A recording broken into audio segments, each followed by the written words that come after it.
Programa Interministerial Cuidarnos en Red. Gobierno de la Provincia de Buenos Aires. La idea de esta pequeña intervención es explicar el abordaje interministerial en el que venimos trabajando quienes trabajamos en la guía. Todo lo que dijo Alma recién se puede confluir como en dos principios que son rectores de toda la intervención que tiene este o esta agente estatal cuando conoce o sea noticia de un caso de difusión de imágenes íntimas sin consentimiento, ¿no? En su calidad de agente, que son la confidencialidad y el consentimiento. ¿Qué significa? Que lo que yo conozca en mi calidad de agente del Estado tiene que quedar en el marco de una relación de confidencialidad con quien tiene esta problemática, y el consentimiento tiene que ver precisamente con que yo no puedo tomar acciones sin que esta persona esté de acuerdo con la estrategia. Hay que co-construir esa estrategia con la persona que está, digamos, involucrada. Entonces, para resumir así brevemente, esta escucha activa de la que hablaba Alma tiene que ver con respetar los tiempos de la persona, no apurarla, no interrumpirla, no dar, por supuesto, información que ella no verbaliza, hacer las preguntas apropiadas para obtener información, ¿no? Y para poder pensar en una estrategia conjunta, no hacer preguntas revictimizantes, no hay que centrarse en lo que yo haría o hubiese hecho, sino en el problema que trae esta persona y qué se puede hacer a partir de aquí.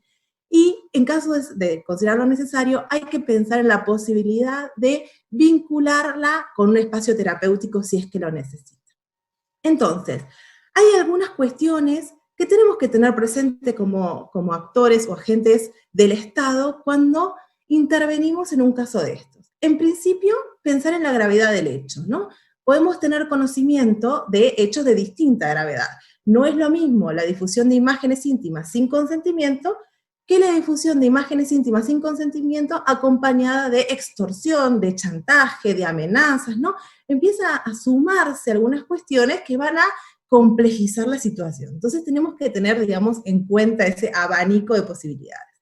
En segundo lugar, como bien decía Alma cuando hablaba de los principios, tenemos que tener presente si se trata de una situación entre dos personas adultas, entre una persona adulta y una adolescente, o entre dos adolescentes o jóvenes, para pensar en la estrategia, digamos, que podemos construir al respecto.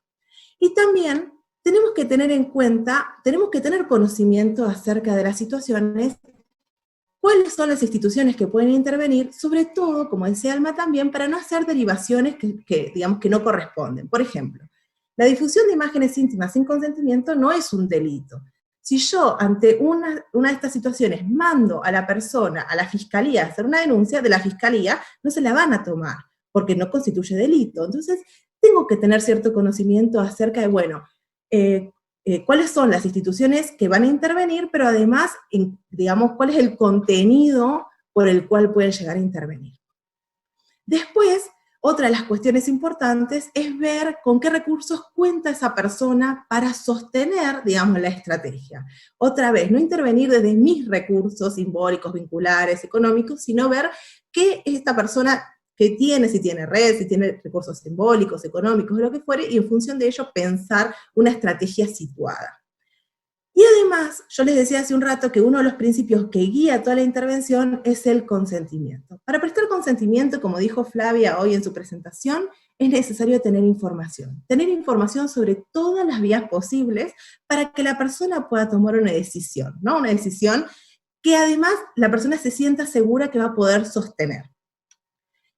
Así que bueno, esas son como algunas de las cuestiones que se tienen que tener en cuenta al momento de intervenir, que van a complejizar o no la situación, y que en función, o quiero hacer este punto o paréntesis, que tenemos que tener muy presente cuando se trata de grupos de pares, o menores, o víctimas menores de 18 años, ¿no?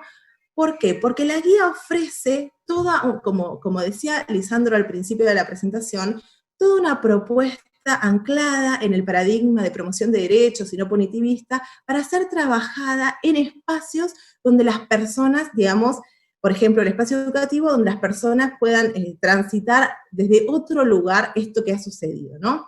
Entonces, eso que después se va a abordar hacia el final de esta capacitación, cuáles son los dispositivos específicos para trabajarlo, hay que tener en cuenta. Pero Hay que tener en cuenta también que en la comunicación con un o una adolescente es importante ser honesto o honesta con ella o con él al respecto de, bueno, cuáles son las medidas que se pueden tomar. Es importante que no se tomen medidas que van a impactar sobre su vida sin que la persona no tenga un conocimiento y preste acuerdo. Y además es también importante matizar cuándo es necesaria la comunicación al mundo adulto responsable, ¿no? Digamos, cuando hay involucrado un delito, por ejemplo, ahí las cuestiones se van a empezar a complejizar. Por lo tanto, todas estas situaciones, por eso me parece que es por eso esta capacitación, porque es necesario conocer, ¿no?, la complejidad de las situaciones que se puedan presentar y cuáles son las herramientas disponibles. ¿Por qué? Porque la guía precisamente se propone una respuesta integrada e integral, en donde las dependencias, los organismos intervinientes puedan dialogar fluidamente para pensar una estrategia conjunta, obviamente siempre partiendo con el consentimiento y la información de la persona que está siendo afectada. Entonces, yo les decía hace un rato, para tomar una decisión hay que tener en cuenta, hay que saber respecto del tema y saber cuáles son las instituciones que pueden llegar a intervenir. Y como agentes del Estado también tenemos que saber qué instituciones pueden intervenir y en calidad de qué.